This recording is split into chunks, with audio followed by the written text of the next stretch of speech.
All right, guys, coming at you today from my home studio. Today's lesson, we're going to talk about swinging freely from your shoulders, not with your shoulders. So many of you are under the impression you need to tie your arms to your body and turn your body back to the ball quickly in order to generate speed, in order to transfer energy to the club head. Of course, that's not the case. We're leaving the club face open much of the time. We're getting into a very steep orbit, coming over the top of it, swinging down on the golf ball too much, causes us to stand up, causes us to add right side bend. All sorts of compensatory elements required that are actually restricting your speed. I've got a couple of really great drills that are going to not only transfer more energy to the club head, but they're going to help you, very importantly, square your club face. That's going to be the subject today. Sit tight. This is going to be a good one.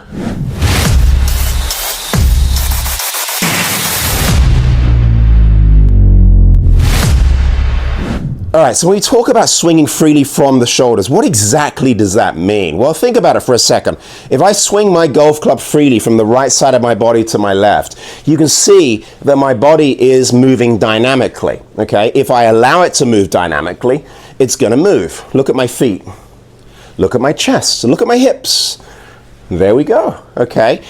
The challenge is when I'm making that golf swing, I'm not thinking about turning my hips, shifting my weight, firing my shoulders, doing all of the aforementioned that the vast majority of you guys are trying to do when you swing a golf club. If you're trying to fire your body or turn your hips, doing all of these things, most likely what's happening is you're leaving your arms at the start line. You're getting your body segments out in front of your arms. Now, for better players, it may be the lower body that's driving out in front of the arms.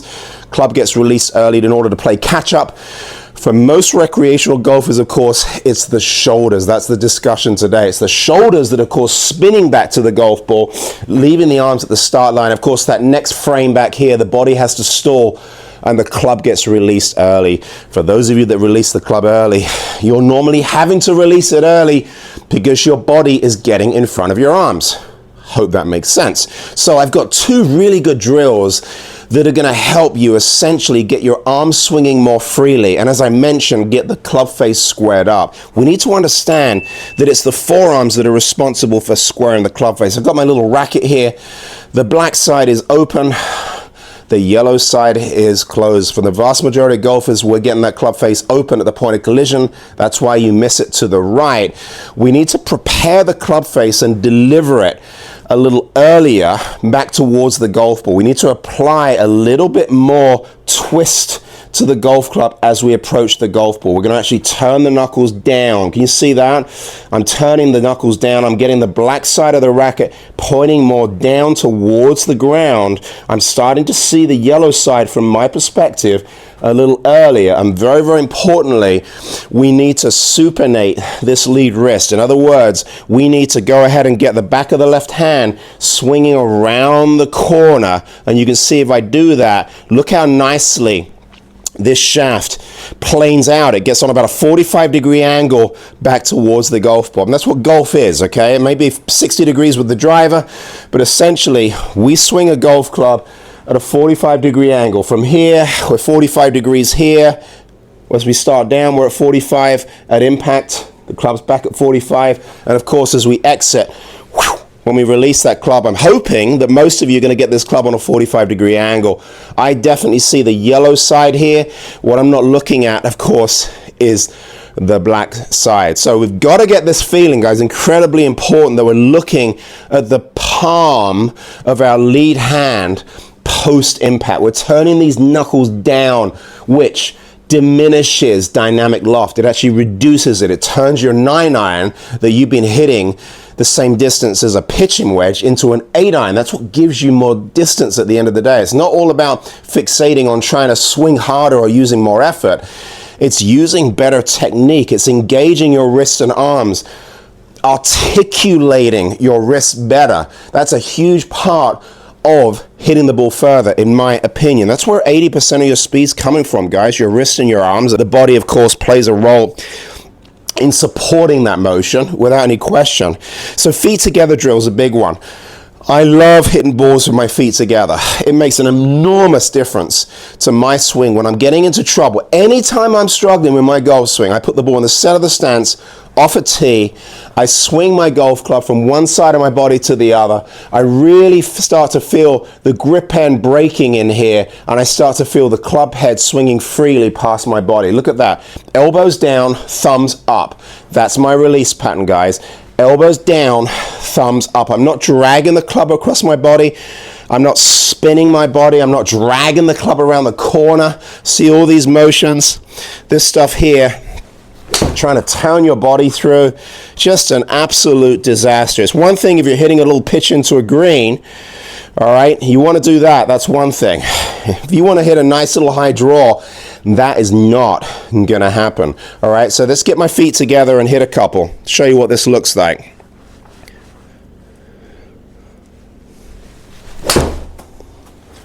All right, there we go.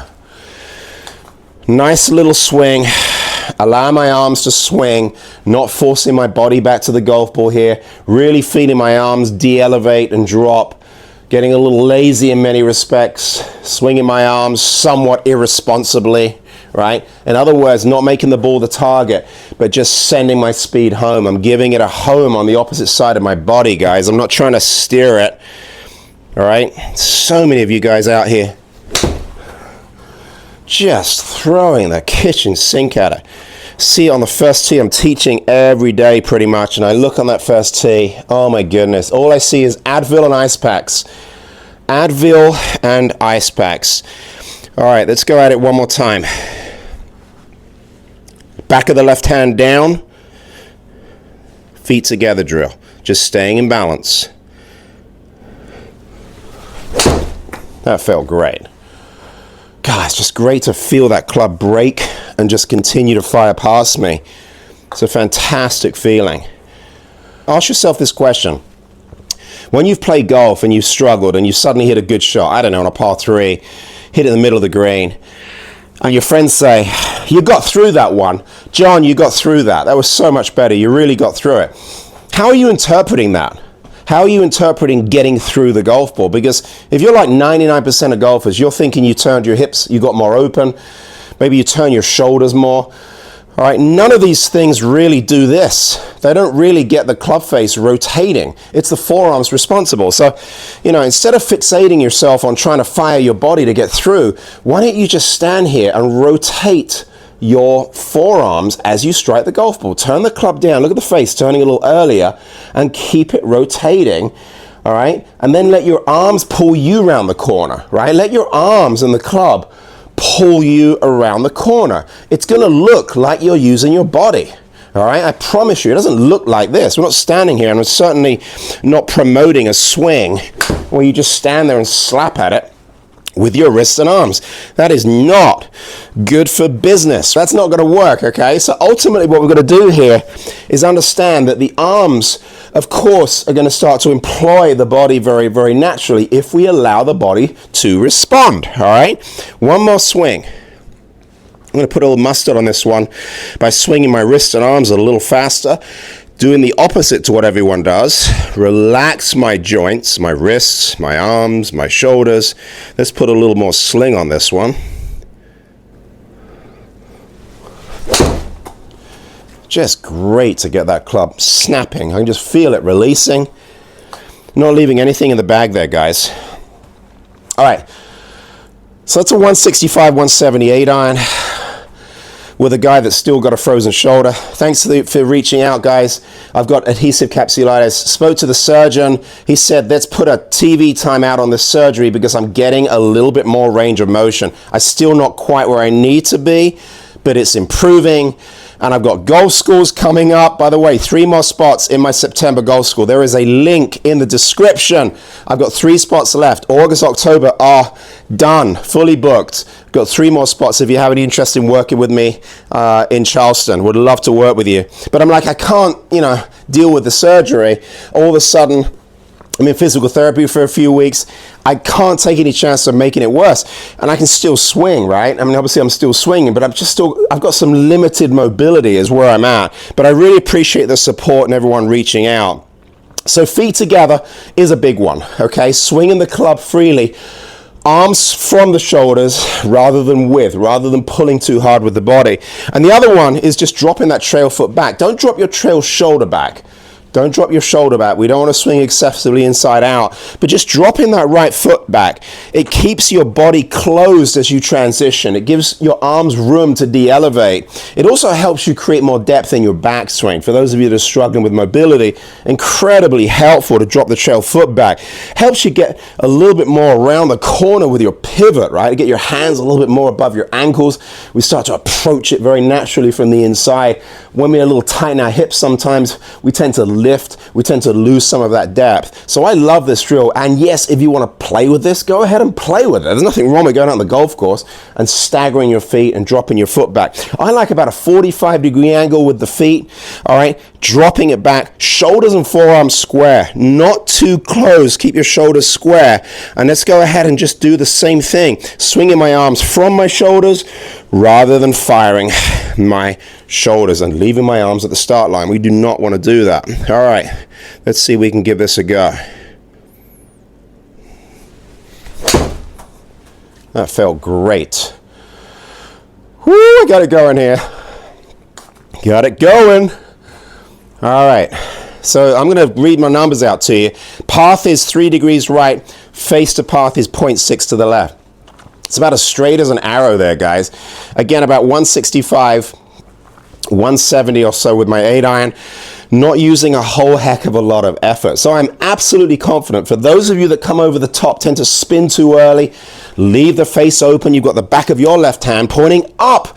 You don't have the back of your lead hand pointing down.